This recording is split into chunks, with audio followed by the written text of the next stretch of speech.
ঈশান কোণে মেঘ আরও ঘন হয়ে আসতে থাকে। বিদ্যুৎ চমকালো। আস্তে আস্তে সন্ধ্যা নামে। পাশাপাশি প্রগাঢ় কালো মেঘ আকাশকে ঢেকে ফেলে। দু এক ফোঁটা করে বৃষ্টি যখন পড়তে শুরু করেছে, তখন 6:30 বাজে। নদীও উত্তাল হয়ে আসে। নদীর মধ্যে নৌকা আর লঞ্চগুলো নাচতে আরম্ভ করে। দুটো জাহাজ কলকাতার দিকে যাচ্ছে। জাহাজের আলোগুলো জ্বলে উঠল। সিরাজুলদের মাছ ধরা নৌকা মাছ নদী থেকে পাড়ের দিকে চলে এসেছে। নৌকা খুব দুলছে। তারই মধ্যে সেই লোক দুটো পাড়ে নেমে চলে গেল। ঘণ্টাখানেক ঝড় বৃষ্টির পর থামল দুর্যোগ। ভাগীরথী গেস্ট হাউসে সমরেশ পল্লী এবং শিবপালরা যখন অভিযানের ব্লুপ্রিন্ট তৈরি করতে ব্যস্ত, হলদিয়া থেকে একটা পুলিশ লঞ্চ তখন দুলকি চালে নদীতে ঘুরতে শুরু করেছে। একই সময় কাকদ্বীপ থেকে একটা পুলিশ লঞ্চ ডায়মন্ড হারবারের দিকে যাত্রা শুরু করলো। ডায়মন্ড হারবার থানার ওসি সুব্রত বক্সী আজ একটু উত্তেজিত। অবশ্য অভিজ্ঞ অফিসার বলে অধস্তনদের মনের ভাব বুঝতে দিতে চান না। তার টেবিলের মুখোমুখি বসেছিল সেকেন্ড অফিসার দিব্যকান্ত বসু।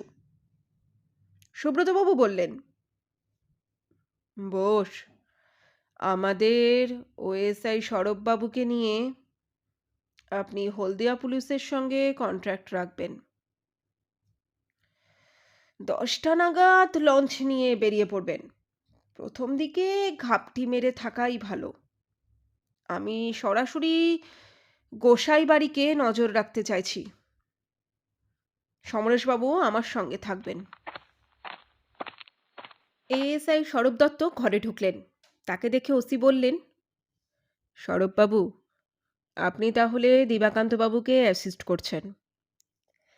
আমরা দুজনেই দুজনকে অ্যাসিস্ট করছি, হেসে বললেন দিবাকান্তবাবু। ওসি বললেন, তা ঠিক, তবে পরিষ্কার জব ডিস্ট্রিবিউশন থাকলে কাজ হয়। দিবাকান্তবাবু যদি ওয়্যারলেসে হলদিয়ার সঙ্গে যোগাযোগ রাখেন, তবে সরববাবু কাকদ্বীপের সঙ্গে রাখবেন। আমি আপনাদের সকলকেই নক করব, ঠিক আছে? আর দেরি না করে কনস্টেবলদের একটু বুঝিয়ে দিয়ে রেডি হতে থাকুন।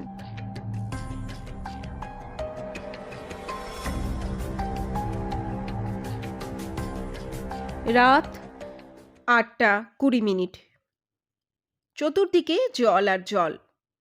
হুগলি নদী আর মুড়িগঙ্গা এইখানটায় মিলেমিশে একাকার। অদূরে একটা মালবাহী জাহাজ দাঁড়িয়ে আছে।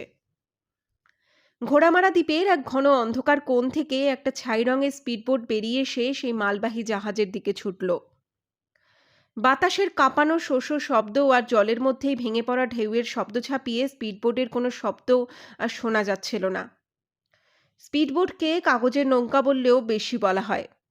তারই মধ্যে সে দুরন্ত গতিতে ওই মালবাহী জাহাজের দিকে ছুটে ঢেউয়ের ধাক্কা সামলাতে বোটের লোহার দণ্ড শক্ত করে ধরে রেখেছে। জাহাজের ডেকে দুজন লোক দাঁড়িয়েছিল। ওদের নজরে পড়ছে বোটটা দেখেই দুজনে কথা বলে নিল। একজন চলে গেল। স্পিডবোটের চালক টাল সামলাতে সামলাতে শক্ত করে হুইল ধরে একটা বড় রকমের বাঁক নিয়ে বিরাট জাহাজের গায়ের কাছে চলে এলো। নদীর এখন উন্মত্ত অবস্থা, তবুও স্পিডবোট জাহাজের গা ঘেঁষে থাকার চেষ্টা করে যাচ্ছে। জাহাজের ডেকের ওপর তৎপরতা চলছিল এবং খুব দ্রুতই দড়িতে বাঁধা একটা পলিথিন প্যাকেট নামতে শুরু করেছে তখন স্পিডবোট বরাবর। স্পিডবোটের দ্বিতীয় লোকটা ততক্ষণে সেই দড়ি ধরে নিয়েছে। দড়ির গিঁট থেকে প্যাকেটটাকে আলগা করেই সে ওপরের ডেক লক্ষ্য করে হাত নাড়ল। দড়ি ওপরে টেনে তোলা হচ্ছে। স্পিডবোট মুখ ঘুরিয়ে ছুটতে শুরু করলো। আধ ঘন্টা পরে কাকদ্বীপের পুলিশ লঞ্চ ওয়্যারলেসে সুব্রত বক্সীকে খবর দিল, একটা স্পিডবোট প্রবল দুর্যোগের মধ্যে মাঝ নদী দিয়ে ডায়মন্ড হারবারের দিকে যাচ্ছে। হলদিয়ার দিক থেকেও ততক্ষণে একটা স্পিডবোটকে মাঝ নদীর দিক থেকে দেখা গেল। ডায়মন্ড হারবার শহর থেকে একটু পিছিয়ে এমভি সম্রাট নামে একটা লঞ্চ পাড়ের দিকে করে নিশ্চুপ দাঁড়িয়ে আছে। সেকেন্ড অফিসার দিবাকান্ত বসু এবং এএসআই সৌরভ দত্ত লঞ্চের ওপরে কেবিনে বসেছিল। কেবিনের কাঁচের জানলাগুলো খোলা, দুজনের হাতেই বাইনোকুলার। গঙ্গার বুকে কোথাও আলোর চিহ্ন দেখলেই সেদিকে তারা দৃষ্টি ঘোরাচ্ছেন। এমন সময় সৌরভবাবুর ওয়্যারলেসে যান্ত্রিক আওয়াজ উঠল। সৌরভবাবু রেডিও ওয়্যারলেসের রিসিভার অন করলেন। সুব্রতবাবুর গলা পাওয়া গেল। হ্যালো, হ্যালো, সৌরভ দত্ত বলছি।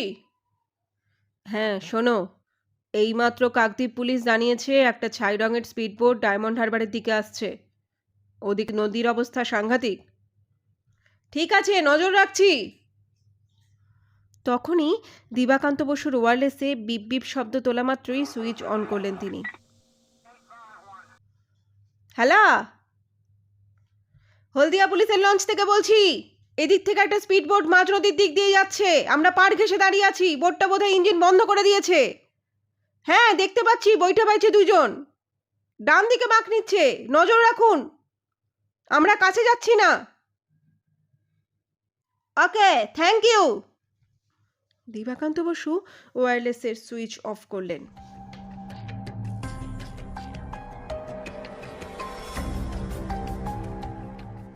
সমরেশ, পল্লী, শিবপদ পাল, রণজয়, সমীর আর অঞ্জন একই সঙ্গে থানায় একটা আলাদা ঘরে গোপন মিটিং সেরে নিচ্ছিল। ছিলেন সঙ্গে ওসি সুব্রত বক্সী। সমরেশ জিজ্ঞাসা করলে,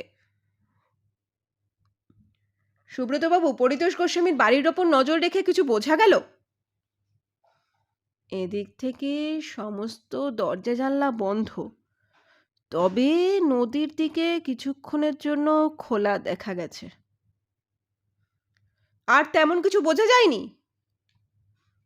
দুটো অস্বাভাবিক ব্যাপার দেখা গেছে। কিরকম? বাড়ির ভেতরে একজনের কান্নার আওয়াজ শোনা গেছে। নদীর দিক থেকে দেখা গেছে একটা লোককে মারতে মারতে ছাদের ঘর থেকে নিচে নিয়ে যাওয়া হলো। ব্যাপার তাহলে বেশ ঘোরালো হয়ে উঠেছে। হ্যাঁ, আমরা আর দেরি করব না। এই পর্যন্ত আমাদের ফোর্সের খবর। রাত 11টার পর থেকে গোসাইপাড়ায় শিবপদবাবুর বাড়ি, ইয়ং অ্যাসোসিয়েশন কিংবা পরিতোষ গোস্বামীর বাড়ির আশেপাশে কেউ নেই। প্ল্যান মাফিক আমরা শিবপদবাবুর বাড়িতেই ক্যাম্প করছি, তারপর অবস্থা বুঝে ব্যবস্থা।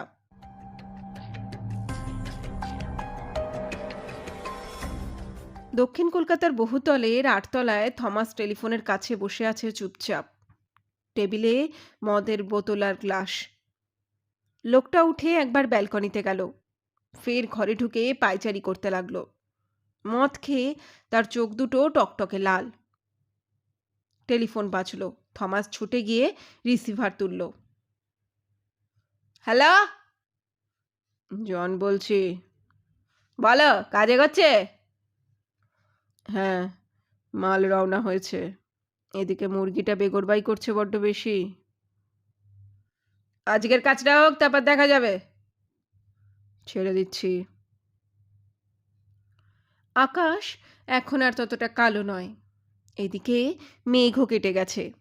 2-4টে তারাও মাথার ওপর দেখা যাচ্ছে।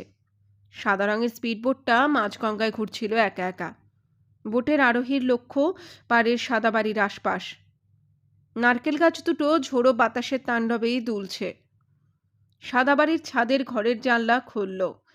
অল্প আলোর বাল্ব জ্বলল, নিভে গেল। স্পিডবোটের আরোহী তার পকেট থেকে পেন্সিল টর্চ বের করেছিল। শিবপদবাবুর বাড়ির ছাদে ওসি সুব্রত বক্সী হাতে রেডিও ওয়্যারলেস বিপ বিপ শব্দ শুরু করলো। সুইচ অন করা মাত্রই দিবাকান্ত বসুর গলা, স্যার, ছাদে জানলা খুলে আলো জ্বলে, আলো নিভল। শুনে শিবপদপাল বললেন, সেদিন এই একই কায়দায় সিগন্যাল হয়েছে। এমভি সম্রাট লঞ্চ শহরের পেছন দিকে সরে এসে জেটির অনেকটা কাছে চলে এলো।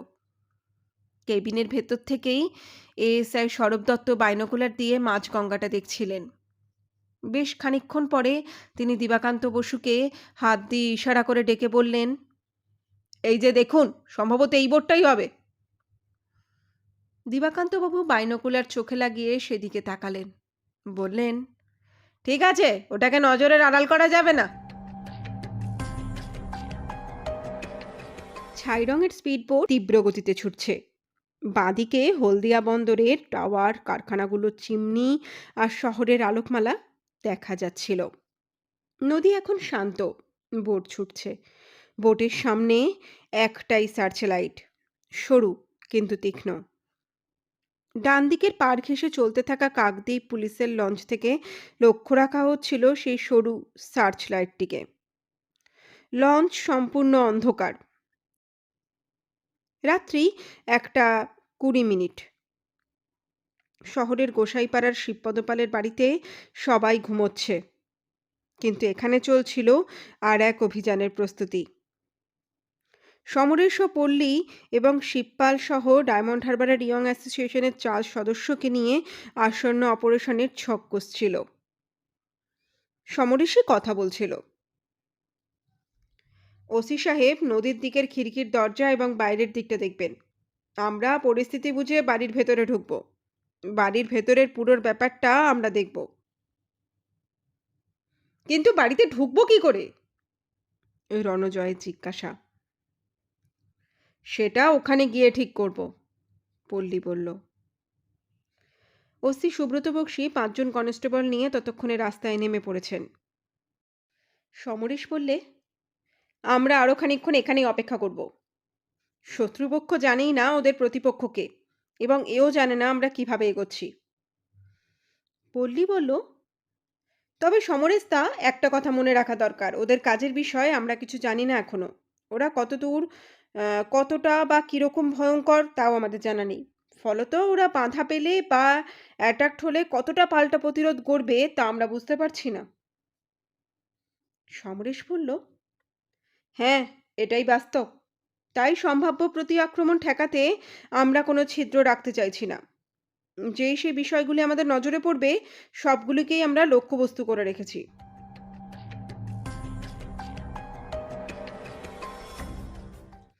গভীর রাত্রির মধ্যে ততোধিক গভীর কালো জলরাশির ওপর দিয়ে তীব্র গতিতে স্পিডবোট ছুটে চলেছে। স্পিডবোটের চালক ও আরোহী দুজনেই দেখতে পাচ্ছিল ডান দিকে ডায়মন্ড হারবার শহরাঞ্চলের আলো। ছাই রঙের স্পিডবোট এবার সর্বোচ্চ গতি তুলল। নদী এখানে এখন অনেকটাই স্থির। আকাশে মেঘের চলাফেরা চলছিল। তাই কখনো ঘন অন্ধকার, কখনো বা অস্পষ্ট আলোকাভাস। সেই অন্ধকার কেটে তীক্ষ্ণ সরু সার্চলাইটের আলো এগোচ্ছিল সামনের দিকে। বলতে গেলে প্রায় জলের ওপর দিয়ে উড়ে চলেছে বোট। বাঁশির মতো শব্দ উঠছে। 5 মিনিট, তারপরই হঠাৎ বন্ধ হয়ে গেল স্পিডবোটের ইঞ্জিন। চলমান গতি আর নদীস্রোত এগিয়ে চলল সেটা। নিভে গেল সার্চলাইটের আলো। হঠাৎই যেন নদীর বুক থেকে বোটটা হারিয়ে গেল। আকাশেও তখন ঘন মেঘ জমেছে। এমভি সম্রাট লঞ্চে স্বরূপ দত্তের হাতের ওয়্যারলেস বিপ বিপ শব্দ তুলল। সুইচ অন করা মাত্রই যান্ত্রিক ঘর ঘর শব্দ উঠল। হ্যালো, দত্ত বলছি, ওভার। হ্যাঁ, কাকদ্বীপ পুলিশ ছাই রঙের স্পিডবোটকে ফলো করেছিল। ডায়মন্ড হারবারের সীমানায় ঢুকে বোটটা ইঞ্জিন বন্ধ করে দিয়েছে, সার্চলাইট নিভিয়ে দিয়েছে, হঠাৎ আমাদের চোখের সামনে থেকে হারিয়ে গেছে। লক্ষ্য রাখুন, ওভার। ঠিক আছে, আপনারা আর একটু এগিয়ে এসে টহল দিতে থাকুন, আমরা ওটার খোঁজ করছি, ওভার। স্বরূপ দত্ত ওয়্যারলেস অফ করে দিব্যকান্ত বসুকে বললেন, বোস, ওসি সাহেব আর হলদিয়ার পেট্রোল লঞ্চকে জানিয়ে দেন, সম্ভবত সন্দেহভাজন বোটটা ডায়মন্ড হারবারের গঙ্গায় ঢুকে পড়ে লুকিয়ে লুকিয়ে এগোচ্ছে। সুব্রতবাবু বুঝে নিয়ে সেইভাবে কন্ট্রোলিং করবে। দিবাকান্তবাবু ওয়্যারলেস অন করলেন। যান্ত্রিক শব্দ উঠল। সুব্রত বক্সীর গলা পাওয়া গেল। হ্যালো স্যার, আমি দিবাকান্ত বসু বলছি। কাকদ্বীপ জানালো একটা স্পিডবোট ডায়মন্ড হারবারের নদী এলাকায় ঢুকে পড়েছে। ইঞ্জিন বন্ধ করে দিয়েছে, আলো নিভিয়ে দিয়েছে, আমরা নজর রাখছি। হ্যাঁ, ওটাকে লোকেট করো। মনে হচ্ছে for the time being operation শুরু হবে। আমি রাস্তায় নেমে পড়েছি, জাল গুটিয়ে আনো। আকাশে মেঘের খেলা চলছিলই, কখনো একটু আলো, কখনো বা একরাশ মেঘ মাথার ওপর এসে গাঢ় অন্ধকারে ঢেকে দিচ্ছে নদী শহর। বাতাসে বেগ আছে, নদীর পাড়ে নারকেল গাছ দুটো দুলছে ক্রমাগত। দু এক ফোঁটা বৃষ্টি শুরু হলো। সমরেশ তার দল নিয়ে শিবপদপালের বাড়ি থেকেই রাস্তায় নামলেন। এমভি সম্রাট থেকে চোখে বাইনোকুলার লাগিয়ে দিবাকান্ত বসু এবং স্বরূপ দত্ত দুজনেই দেখতে পেলেন অন্ধকারের মধ্যে দিয়ে একটা স্পিডবোট পাড়ের দিকে এগোচ্ছে, যাচ্ছে সেই নতুন সাদা বাড়ির দিকেই। ঝিরঝির বৃষ্টি পড়ছে। সাদা বাড়ির ছাদের ঘরের জানলা খুলে গেল, নাইট ল্যাম্প জ্বলল। ছাই রঙের সেই বোটের ছাউনির ভেতর থেকে একটা লোক টিমটিমে আলোর একটা লণ্ঠন হাতে ছাউনির বাইরে বেরিয়ে ফের ঢুকে পড়ল। ছাদের ঘরের নাইট ল্যাম্প নিভে গেল। মন্দিরের ঘণ্টা বাজল। বোটটা দাঁড় বাইতে বাইতে নারকেল গাছ দুটোর কাছে দাঁড়িয়ে পড়ল। ছাদের ওপরের ঘরের আলো জ্বলল ফের। বোটের ছাউনির ভেতর থেকে টিম করে জ্বলা লণ্ঠনটা বাইরে এনে আবার ভেতরে ঢুকে গেল একজন। তক্ষুনি মন্দিরের ঘণ্টা বাজল। ওপরের ঘরের লাইট নিভে গেল। ঝিরঝির করে বৃষ্টি পড়ছেই। সমরেশদের দলটা মোড়ের মাথায় দাঁড়িয়ে তখন। শিবপদপাল বললেন, ওই যে ঘণ্টার আওয়াজ, এবার ওদের কাজ কারবার শুরু হবে। বোট থেকে একজন পাড়ে পাথরে পা রেখেছে, হাতে প্যাকেট। লোকটা সাদা বাড়ির খিড়কির দরজার কাছে এসে দাঁড়ালো। ঠকঠক করে 4 বার শব্দ করলো দরজায়। তক্ষুনি ছাদের ঘরের আলো জ্বলে উঠল। এমন সময় বোটে বসে ধাক্কা খাওয়া ছাউনির ভেতরে এসে লণ্ঠন দোলালো একবারের জন্য। নিভে গেল ওপরের আলো। তক্ষুনি খুলে গেল বাড়ির খিড়কির দরজা। দাঁড়িয়ে আছে আপাদ মস্তক কালো কাপড় করা একটা লোক। বাইরের লোকটার হাত থেকে প্যাকেটটা নিয়েই সে দরজা বন্ধ করে দিচ্ছে। হঠাৎই কোথা থেকে উদয় হলো 4টে লোক। লাফ দিয়ে খিড়কির দরজার সামনে চলে গেলেন ওসি সুব্রত বক্সী। ততক্ষণে দরজা ভেতর থেকে বন্ধ হয়ে গেছে। শিশির, এ ব্যাটার হাতে হাত করা লাগাও, ওসি হুকুম দিলেন। ভাবগতিক সুবিধে নয় দেখে স্পিডবোটের দ্বিতীয় জন ইঞ্জিন চালু করে দ্রুত মুখে ঘুরিয়ে পালিয়ে যেতে শুরু করলো। এদিকে ছুটে আসছে এমভি সম্রাট। পরিতোষ গোস্বামীর বাড়ির সদর দরজায় কড়া নাড়লেন সমরেশ। পল্লী কাগজ মোড়ানো একটা খড়ের আঁটিতে আগুন ধরিয়ে গেটের ওপর দিয়ে বাড়ির উঠোনে ছুড়ে দিয়েছে। সমরেশ ফের কড়া নাড়লেন। দোতলার জানলা খুলে মুখ বাড়ালো একজন। কর্কশ গলায় জিজ্ঞাসা করলো, এত রাতে কে? আপনাদের বাড়িতে আগুন লেগেছে, ওই যে গেটের দিকে ধোঁয়া, আগুন। কোথায়? গেটের কাছে দাউ দাউ করে আগুন জ্বলছে। ওই যে কালো ধোঁয়া। জানলায় উকি দেওয়া লোকটা তবু ইতস্তত করছিল। সমরেশ আর অপেক্ষা করলে না। লোহার হুক লাগানো একটা দড়ি ছুঁড়ে দিল গেটের মাথায়। একেবারেই কাজ হলো। দড়ি আটকে গেছে। দড়ির 1 হাত দূরত্বে একটা করে গিট। সমরেশ হ্যাঁচকা টান দিয়ে দেখে নিলে আংটা মজবুতভাবে লেগেছে কিনা। লেগেছে। এবার অভিজ্ঞ মানুষের মতো দড়ি ধরে তত্তর করে উঠে গেলেন গেটের মাথায়। আধুনিক ডিজাইনের বাড়ি। ঠিক গেটের মাথায় মেহগনি কাঠ দিয়ে খোপ খোপ করা, তার মাথার উপর অর্ধচন্দ্রাকৃতি খোপ। সেই খোপ দিয়ে ভেতরে ঢুকে কাঠের নকশাগুলোয় পা রেখে দ্রুত নেমে পড়লেন নিচে। নেমেই গেটের অর্গল খুলে দিলেন।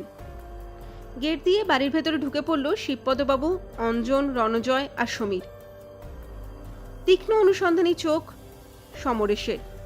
গতকাল ভাগ্য গণনা করতে এসে এখানকার খুঁটিনাটি জিনিসগুলো দেখে গিয়েছিল। ঠিক ইলেকট্রিক সুইচবোর্ডের কাছে গিয়ে আলোগুলো জ্বালিয়ে দিল। তারপর বলল, শিবপদবাবু, এই গলি দিয়ে গেলেই মন্দির। আপনারা মন্দিরের ভেতরে ঢুকে পড়ুন। কাউকে পেলেই কাবু করে বেঁধে ফেলবেন। এখানে ওপর থেকে নামার সিঁড়ি, আমি এখানটা আগলাবো। পল্লী, শিবপদবাবু, রঞ্জয়, সমীর মন্দিরের দিকে পা বাড়ালো। সামনেই পেয়ে গেল কালী মন্দির। মূর্তির মাথার কাছে একটা আলো জ্বলছিল। পল্লী সতর্ক, মূর্তির পেছনে কিছু একটা নড়ছে কি? কে পেছনে? বেরিয়ে এসো। শিবপদবাবু হুঙ্কার দিয়ে উঠলেন। কেউ বেরোলো না। রণজয় আর সমীর ডান দিকে দাঁড়াও। অঞ্জনার আমি বাঁ দিক দিয়ে ঢুকছি। শিবপদবাবু দরজার সামনে দাঁড়ান। যেই মূর্তির পেছনে লুকিয়ে থাকো বেরিয়ে এসো, না হলে ক্যাট করে গলা টিপে ধরবো। পুলিশের ধোলাই জানো তো, হাড় মাংস আলাদা করে দেবে। পল্লী বলল। কিন্তু কোনো সাড়া পাওয়া গেল না। বাধ্য হই ওরা দুভাগে ভাগ হয়ে কালী মূর্তির দুপাশ দিয়ে ভেতরে ঢুকে পড়ল। ঢুকে দেখলো এক হতবাক করা দৃশ্য।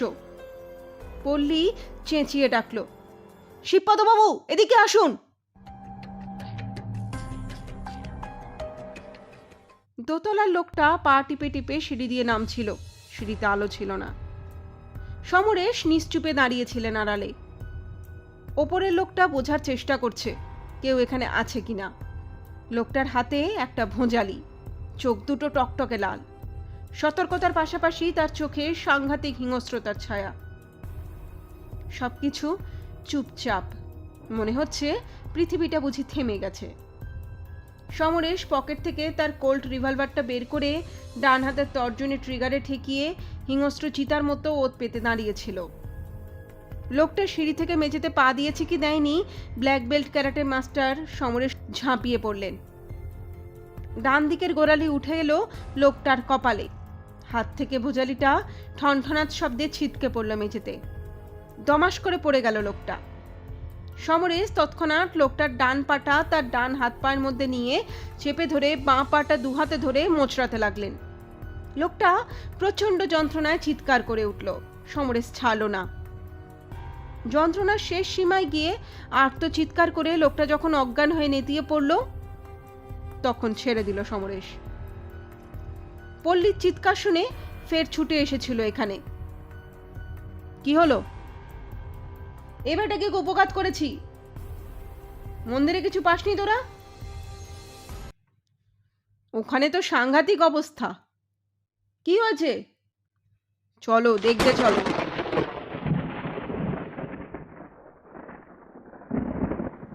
পশ্চিম দিকের আকাশে বিদ্যুৎ চমকালো।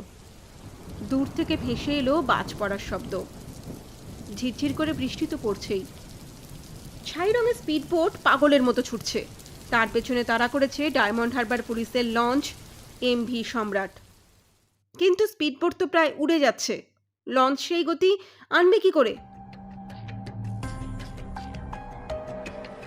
পাইলট রুমের এক পাশে দিবাকান্তবাবু আর এক পাশে স্বরূপবাবু। ওরা সারেংকে জিজ্ঞাসা করলেন, আপনি পিছিয়ে পড়ছেন কেন? স্পিডবোটের গতি তোলার ক্যাপাসিটি এই লঞ্চের নেই স্যার। কপালে ভাঁজ পড়ল দুজনেরই। কি করা যায়? স্বরূপ দত্ত চট করে ওয়্যারলেসের বোতাম টিপলেন। গো গো শব্দ করে উঠল রেডিও ওয়্যারলেস। হ্যালো, আমি ডায়মন্ড হারবার এসআই স্বরূপ দত্ত বলছি। কাকদ্বীপ, আপনারা কোন নদীর জায়গায় আছেন? ডায়মন্ড হারবার থেকে দক্ষিণে মাইল দেড়েক দূরে, ওভার। ছাই রঙের স্পিডবোটটা ওদিক দিয়ে পালাচ্ছে, যেভাবেই হোক আটকান, ওভার। মাঝ নদী দিয়ে যাচ্ছে না পার ঘেঁষে, ওভার। মাঝ নদী দিয়ে যাচ্ছে, আপনারা মাঝ নদীতে চলে যান। সম্ভবত লঞ্চ স্পিডবোটের সঙ্গে দৌড়ে পারবে না, মুখোমুখি এসে চ্যালেঞ্জ করার চেষ্টা করুন, ওভার। ঠিক আছে, ওভার। কিছুতেই ছাড়বেন না, ওভার।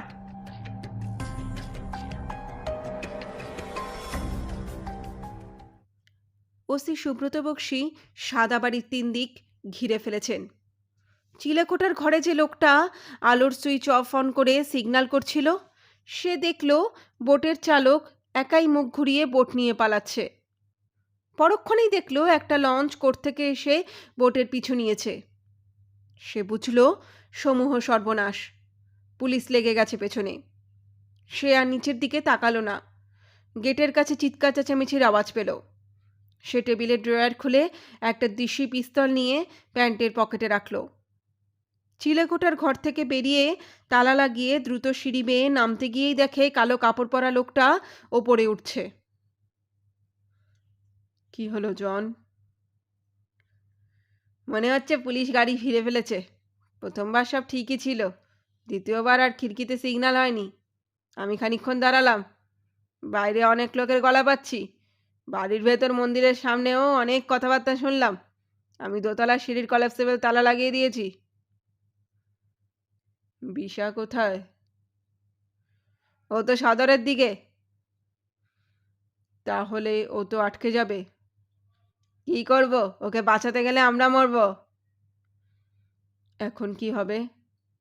পালাবো। কোন দিক দিয়ে? ছাদ দিয়ে। প্যাকেট পেয়েছো? প্রথমটা।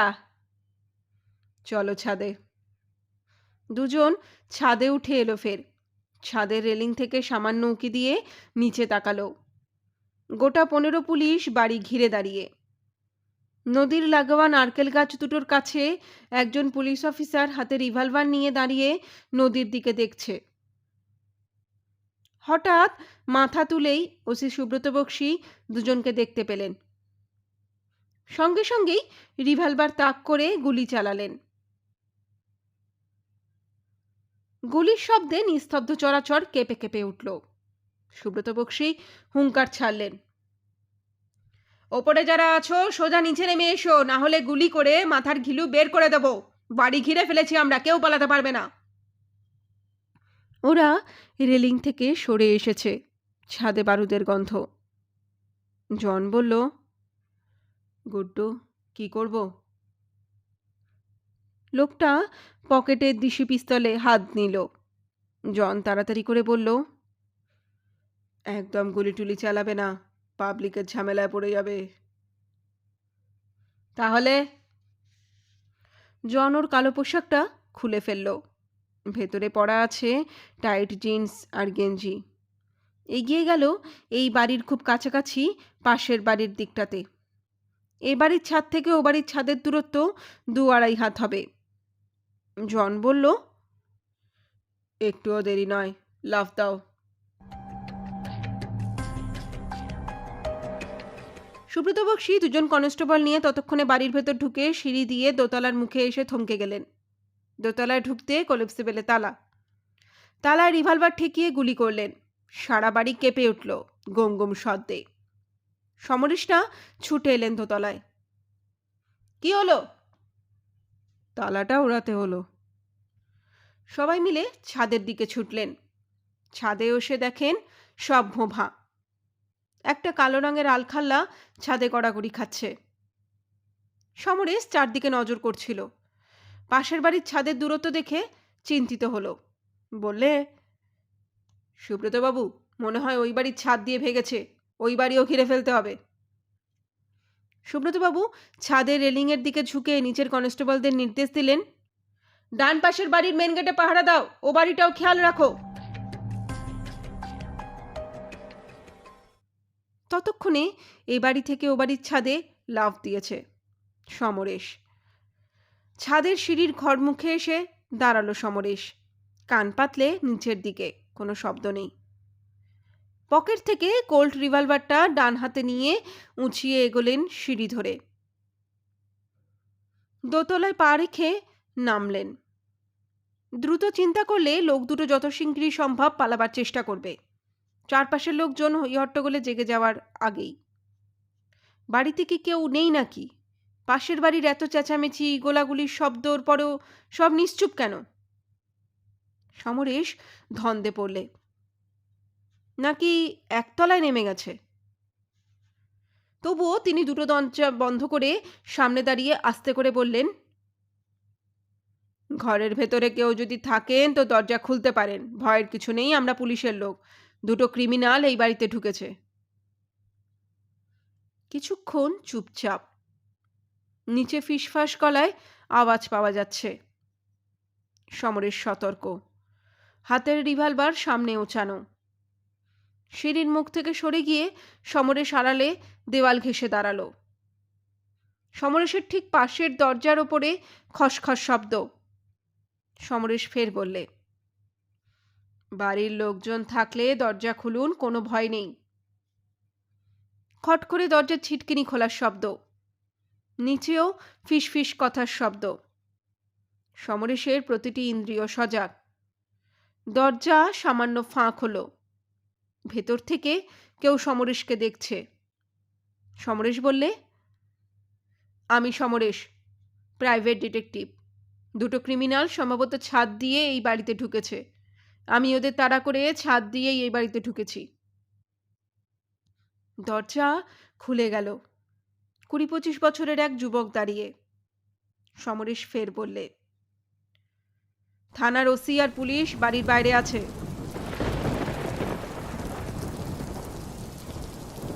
এই বাড়ির বাসিন্দা যুবকটির চোখে মুখে তখনও সন্দেহ আর ভীতির ছাপ। রিভলভার হাতে সমরেশকে দেখে ভরসা পাচ্ছে না। সমরেশ বললে, সিঁড়ি দিয়ে নেমে সদর দরজা ডাইনে না বাঁয়ে? যুবকটি বলল, ডাইনে। আপনাদের নিচের তলায় লোকজন আছে? না, নিচে লোকজনের কথা শোনা যাচ্ছে। সমরেশ ভাবল নিচে নামাই ভালো। যুবকটির পাশে এক মহিলার মুখ দেখা গেল। সমরেশ বললে, দিদিভাই, কোনো ভয় নেই, বরং দরজা জানলা খুলে বাইরেটা দেখুন। তেমন কিছু দেখলে আমাকে বলবেন। সমরেশ সতর্ক হয়ে পা ফেলে সিঁড়ি দিয়ে নামতে লাগলো। সিঁড়ির বাঁক ঘুরে আরও খানিকটা নামলেন। এখানটা বেশ অন্ধকার। ফিসফিস করে কথা এখন আরও ভালোভাবে শোনা যাচ্ছে। নিচে এসে দাঁড়ালো সমরেশ। ডাইনে চাতালের দিকে এগোলো। আন্দাজে অন্ধকার হাতড়ে পা টিপে টিপে আরও খানিকটা গেল। এবার কথাগুলো স্পষ্ট বোঝা যাচ্ছে। সমরেশ কান পেতে রইল। গলার আওয়াজ শুনে অবাক হয়ে গেল। মনে মনে বললে, আরে, এই তো সেই জ্যোতিষী পরিতোষ গোস্বামীর গলা। সমরেশ উৎকর্ণ হয়ে শুনল। আর দেরি নাই, রেডি। বেরিয়ে কোন দিকে? বাঁ দিকে। তারপর? অন্ধকারে যেদিকে পারবো আড়াল নিয়ে নেব, তারপর সোজা থমাসের ২ নম্বর থেকে। ঠিক আছে, রেডি? রেডি। সমরেশ আরও এগোলেন। চাতালের দিকে এগিয়ে দেওয়ালের আড়াল থেকে মুখ বাড়ালেন। দেখলেন দুজনকেই আগে দেখেছেন। একজন সেই জ্যোতিষী, আর একজন যাকে কালকে গুড্ডু বলে ডাকা হচ্ছিল। দুজনেই সমরেশের দিকে পেছন ফিরে দরজার হুড়কো খোলার জন্য এগিয়েছে। সমরেশ দেওয়ালের ছায়া ধরে আরও এগোলেন। এখন দূরত্ব ৭-৮ হাত হবে। গুড্ডু খুব সাবধানে দরজার হুড়কো খুলে ফেলেছে। একটুও শব্দ হয়নি। জন একবারের জন্য পেছনে তাকালো। সমরেশ দম বন্ধ করে দেওয়ালে সেটে দাঁড়িয়ে গেলেন। জন মুখ ঘুরিয়ে ফের দরজার দিকে। গুড্ডু দরজা সামান্য ফাঁক করেছে। সমরেশ বেড়ালের মতো নিঃশব্দে আরও ৩ পা এগিয়ে এবার হিংস্র চিতার মতো ঝাঁপিয়ে পড়লেন দুজনের ওপর। ব্ল্যাক বেল্ট সমরেশ যেন উড়ন্ত শশার। জোড়া পায়ের দুরন্ত গতির আঘাতে সশব্দে আঁচড়ে পড়ল দুজনেই। দরজা হাট করে খুলে গেছে। জোনা ৫ কনস্টেবল গেটের বাইরেই ছিল। দুদ্দার করে ভেতরে ঢুকতেই বন্দুকধারী কনস্টেবলরা জন আর গুড্ডুকে আরও কয়েক ঘা দিয়ে হাত দুটো পিছমোড়া করে দাঁড় করিয়ে দিল। স্যার, এদিকে আসুন, একজন কনস্টেবল চিৎকার করল। সমরেশ দোতলার দিকে তাকিয়ে জোরে চেঁচিয়ে বললে, বাড়িতে যারা আছেন বাড়ির সমস্ত আলো জ্বালিয়ে দিন। ওসি সুব্রত বক্সী এই বাড়িতে চলে এসেছেন। বাড়ির সমস্ত আলো তখন পটাপট জ্বলে উঠল। জনের হাত থেকে ছিটকে যাওয়া পলিথিন মোড়া শক্তপোক্ত একটা প্যাকেট চাতালে পড়েছিল। ওটা কুড়িয়ে নিল সমরেশ। দোতলা থেকে সেই যুবকের হাত ধরে নেমে এসেছে ১০-১২ বছরের একটি ছেলে। যুবকটি বলল, আপনি যখন বাইরে থেকে নিজের নাম বলেছিলেন, আমার ছেলে শুভ তা শুনতে পেয়ে আপনাকে দেখতে এসেছে।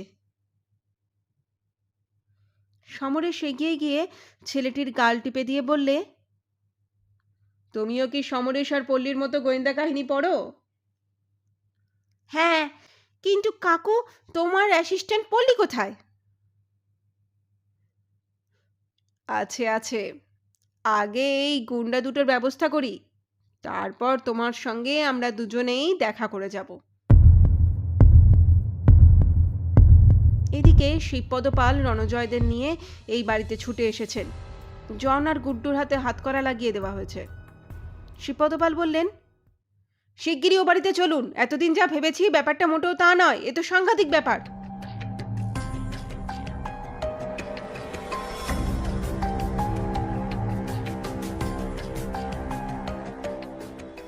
বৃষ্টি থেমে গিয়েছিল। আকাশে এখন চাঁদের উকিঝুঁকিও দেখা যাচ্ছে। ভাগীরথীর উত্তাল জলরাশির ওপর দিয়ে প্রায় উঠতে থাকা স্পিডবোট তাই মাঝে মাঝে দেখা যাচ্ছে। এমভি সম্রাটের সঙ্গে কাকদ্বীপ পুলিশের লঞ্চ এমভি মাতলার রেডিও ওয়্যারলেস যান্ত্রিক শব্দ তুলেছে। বাইরের দুর্যোগের শব্দও রেডিওতে ধরে নিচ্ছে।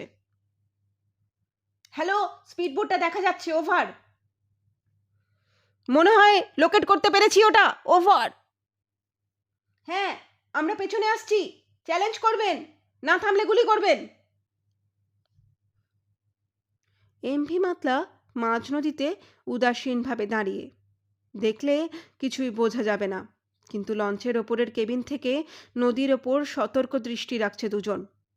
পলাতক স্পিডবোটের চালক লঞ্চটাকে দেখছে, কিন্তু তেমন সন্দেহ করেনি।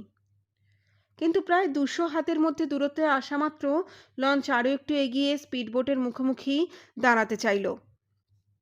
স্পিডবোট স্বভাবতই বাঁ দিকে বাঁক নিয়ে নিজের রাস্তা করে নিচ্ছে। কিন্তু ও কি, স্পিডবোটের চালকের বুক দুরুদুরু করে উঠল আতঙ্কে। লঞ্চের ওপরে 5 পুলিশ কনস্টেবল তার দিকে রাইফেল তুলে দাঁড়িয়ে আছে। একজন পুলিশ অফিসার হাত নাড়িয়ে চিৎকার করল, বোট থামাও, হাত তুলে দাঁড়াও, শিগগিরই বোট থামাও, না হলে গুলি করব। কিন্তু বোট থামল না। অফিসার নির্দেশ দিলেন, ফায়ার। 5খানা রাইফেল গর্জে উঠল। 90 ডিগ্রি অ্যাঙ্গেলে চালক সেটাকে কাত করে এতটাই বাঁক নিয়ে ছুটল যে গুলি একটাও লাগলো না। দ্বিতীয়বার রাইফেল গজরালো।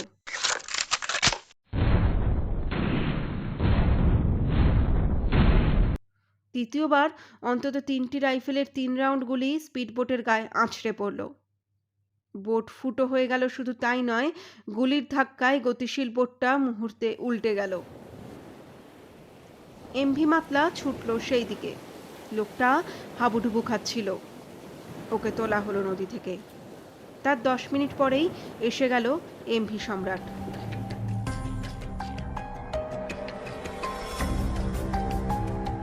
আটতলার ঘরে টেলিফোনের সামনে অস্থিরভাবে ঘোরাঘুরি করছিল থমাস। প্রায় 2 ঘন্টা হয়ে গেল, কোনো খবর নেই। ঘরের সব আলো নেভানো। ভোর 3:55। সিগারেটের পর সিগারেট খেয়ে চলেছে থমাস। ঘর একেবারে ধোঁয়াচ্ছন্ন। এবার থমাস ব্যালকনিতে এসে দাঁড়ালো। মেঘ ফুরে চাঁদ উঠেছে। থমাসের দীর্ঘ শরীর খানিকটা নুয়ে গেছে। খোলা জায়গায় খানিকটা ধাতস্থ হয়ে ওর অপরাধী মন সতর্ক হতে আরম্ভ করেছে। ওর মন বলল, বিপদ আসছে, এখানে থাকা ঠিক হবে না। আচমকা টেলিফোনের শব্দে চমকে উঠল থমাস। তাড়াতাড়ি গিয়ে রিসিভার তুলল। আমি হলদিয়া থেকে গব্বর বলছি। কি হলো, কোনো খবর নেই কেন? পুলিশ জাল পেতেছিল, আমরা ফাঁক গলিয়ে পালিয়েছি। সে কি, ওরা কোথায়? জানি না, তুমি এক্ষুনি পালাও বস, এক্ষুনি। থমাস টেলিফোন রাখল। দ্রুত টেবিলের ড্রয়ার খুলে রিভলভার বের করে পকেটে পুরল। আলমারি খুলে 3-4 বান্ডিল 500-1000 টাকার নোট নিল। একটা অ্যাটাচি কেসে সেই সব ভরে নিয়ে থমাস খাটের গদির নিচ থেকে কতগুলো ভাঁজ করা কাগজ নিয়ে পকেটে ঢোকালো। আর এক মুহূর্ত অপেক্ষা করল না সে। ঘরের বাইরে এসে দরজা লক করে লিফটের সামনে এলো। লিফটম্যান ছিল না, অটো করা ছিল লিফট। বোতাম টেপার 40 সেকেন্ডের মাথায় লিফট দাঁড়ালো এসে 8 তলায়। থমাস লিফটে উঠেই টিপে দিল 1 নম্বর বোতামটা। দশাসই লোকটা যেন নিমেষের মধ্যে অনেকটা বুড়িয়ে গেছে। দারুণ হতাশায় ডুবে যাচ্ছে থমাস। গ্রাউন্ড ফ্লোরে নেমে গেটের সিকিউরিটির সঙ্গে 2-4টে কথা বলেই সে বেরিয়ে পড়ল ভোর রাতের শহরের রাস্তায়। এই ঘটনার ঠিক 20 মিনিট পরে সশস্ত্র পুলিশের একটা জিপ এসে বহুতলার নিচে দাঁড়ালো, কিন্তু ততক্ষণে পাখি পালিয়েছে।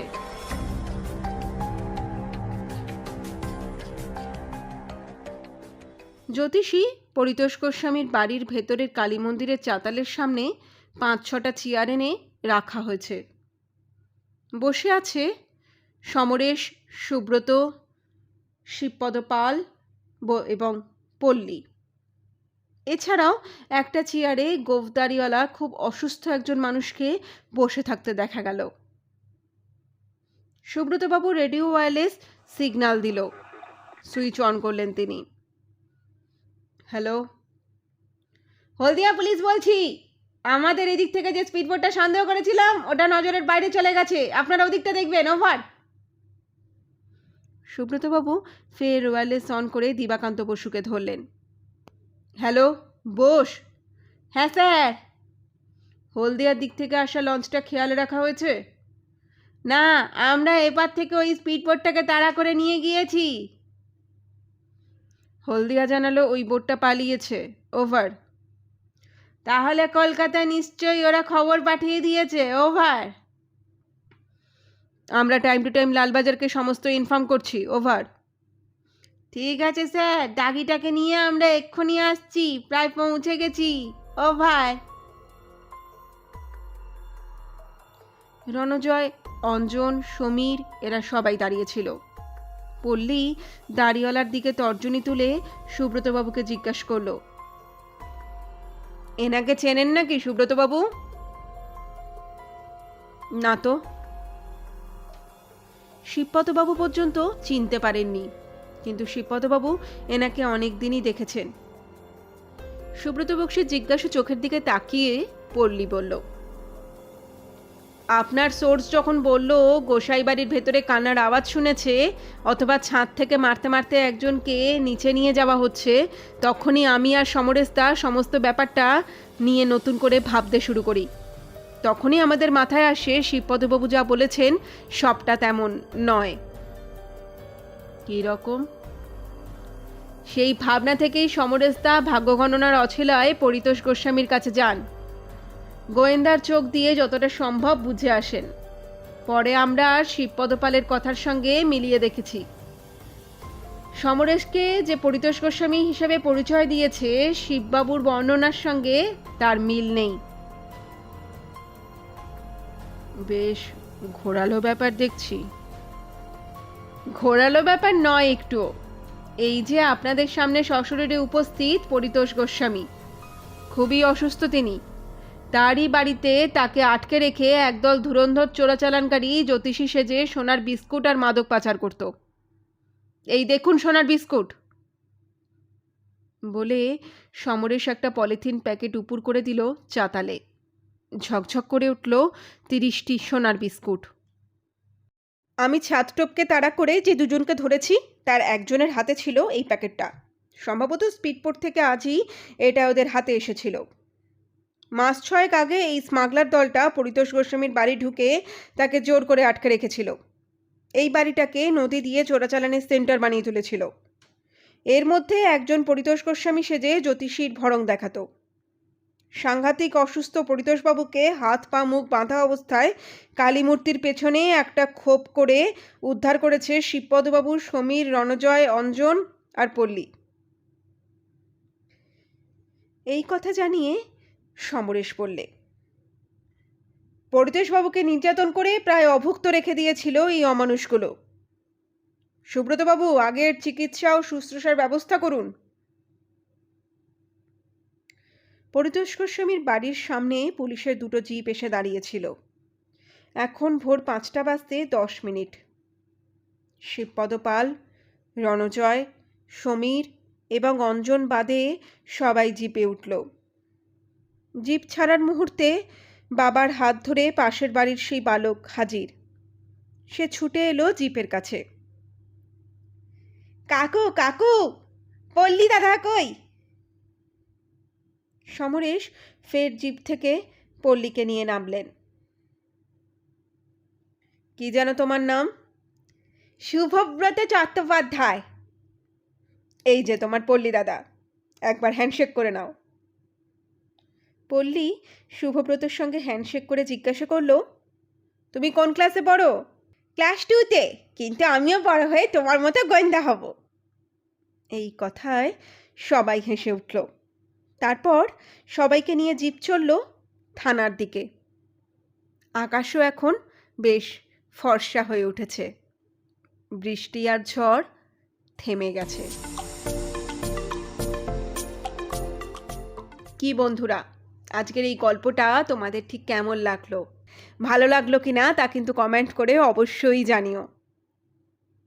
ভালো লাগলে পরে একটা লাইক, কমেন্ট আর হ্যাঁ, সবার সাথে শেয়ার করতে কিন্তু একদম ভুলো না। আর প্রথমবার আমার চ্যানেলে এসে থাকলে পরে নিচে লাল রঙের সাবস্ক্রাইব বাটনটাকে একবার ক্লিক করে সাবস্ক্রাইব কিন্তু অবশ্যই করে দিও। আজ তাহলে আমি এখানেই বিদায় নিলাম।